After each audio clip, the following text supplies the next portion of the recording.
सहेगा हिंदुस्तान। देश की बेटी का ये अपमान नहीं सहेगा हिंदुस्तान। देश की बेटी का ये अपमान पर ये इस तरह के आरोप लगाते हैं कि वो उनकी बहन थी, इससे बड़ी इनकी सोच हो नहीं सकती। और ये बात साफ जाहिर है कि भारतीय जनता पार्टी के बड़े नेता जो इनके अधिवेशन होते होंगे, निश्चित रूप से वहाँ इस तरह की बातें होती होंगी, तभी इनके जो नीचे स्तर के जो नेता हैं, मंत्री हैं या सरकार में रहते हुए जो भाजपाई हैं, वो लोग सीखते हैं। इस वजह से शायद इन्होंने ये बात सरेआम मंच के माध्यम से कही, क्योंकि मंच के माध्यम से जो बात कही जाती है वो कहीं न कहीं इन्हें ट्रेनिंग दी जाती है। और इतनी गंदी सोच का परिचय दिया इन्होंने कि हमारी जितनी बहनें हैं उनके लिए क्या सोचते हैं, क्या मानते हैं और ये बात करते हैं कि। और मैं एक बात और कहना चाहूंगी आप लोगों के माध्यम से कि जो भाजपा में जितनी भी हमारी मुस्लिम हिंदू बहनें हैं, वो सब इस बात को जान लें कि आपके बारे में भी यही सोचा जाता होगा।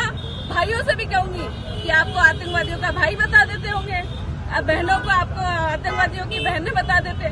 तो आपसे अपील है मेरी, आज भी समय है, आप लोग समझ जाएं, सुधर जाएं। और जितने भी भाजपा में बहनें हैं हमारी और मुसलमान भाई हैं, वो सब अपने स्वविवेक से एक निर्णय सही दिशा में। बड़ी बात क्या होगी, मतलब मोदी जी के सामने नतमस्तक हो रही है सेना। सेना एक अपने आप में इतनी बड़ी पावर है जो हमारी रक्षा कर रही है। किसी सेना को किसी नेता की आवश्यकता नहीं है, वो खुद इतनी पावर है कि वो हमारी रक्षा कर रही है, न कि नेता कर रहे हैं। शर्म आने की बात है। और हमारे यहाँ सीज़फायर की घोषणा आप देख रहे हैं, क्या माहौल खराब किया इन लोगों ने। शर्म आती है। यदि ऐसा काम हमारे समय में होता तो हमारे याद है आपको कि क्या हुआ था, उस समय ही पाकिस्तान के 2 टुकड़े कर दिए गए थे। और आज स्थिति ये है कि इन्होंने अपनी खुद के उद्योगपतियों को बचाने के लिए इन्होंने उनसे भी समझौता कर लिया। मुझे तो लगता है कि ये जिस तरह के बयान दे रहे हैं, ये खुद तो मिले भगत नहीं है इनकी। जिस तरीके से विजय शाह मध्य प्रदेश के जितने भी नेता हैं भाजपा के, वो सत्ता के उसमें मदहोश हो चुके हैं, सत्ता के आगोश में चूर हो चुके हैं। उन्हें ये पता नहीं है हम किस तरीके की जबान निकाल रहे हैं, हम किस तरीके के वक्तव्य निकाल रहे हैं। उन्होंने हमारी बेटी के बारे में, जो हमारी रक्षा कर रही है और जिसने सिंदूर जो ऑपरेशन सिंदूर था, उसकी हमें जानकारी दी ब्रीफिंग के माध्यम से। उसके लिए जो हमारे देश का गौरव है, उसके लिए उन्होंने ये शब्द यूज किए हैं कि आतंकवादी की बहन है।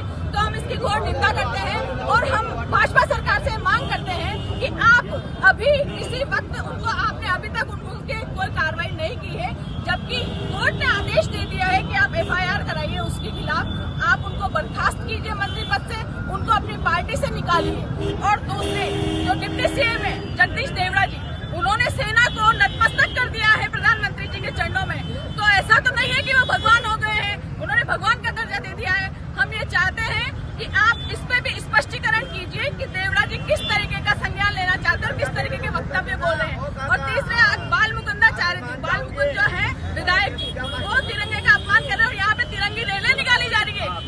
आप अपमान कर रहे हैं उसका, आप पसीना और नाक पोंछ रहे हैं। हम ये नहीं सहेंगे, भारत के झंडे का अपमान हम नहीं सहेंगे। आप इस तरीके से नहीं कर सकते।